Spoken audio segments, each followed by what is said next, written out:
તો વલસાડના ઉમરગામથી એક મહત્વપૂર્ણ સમાચાર તેના ઉપર કરીશું નજર। મહત્વની વાત એ છે કે વલસાડ જિલ્લાના ઉમરગામ તાલુકામાં સતત બીજા દિવસે પણ મેઘમહેર જોવા મળી છે।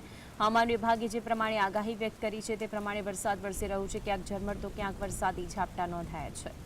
ઉમરગામના જે દ્રશ્યો જોવા મળ્યા છે, કેટલીક જગ્યાએ ભારે વરસાદ છે, કેટલીક જગ્યાએ મધ્યમ વરસાદ છે અને ખાસ કરીને ખેતી માટે મધ્યમ વરસાદ છે કે જે ફાયદાકારક છે। ઉમરગામની અંદર સવારથી જ મેઘમહેર જોવા મળી છે।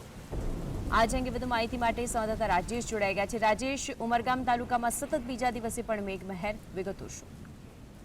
જી મનસી, જે પ્રકારે ગયા 2 દિવસથી મેઘરાજાએ ફરી આગમન કર્યું છે અને આજે સવારથી મેઘરાજાએ જે છે તે જોરદાર વરસાદ શરૂ કરી છે। હજી પણ અવિરત વરસાદ ચાલુ છે।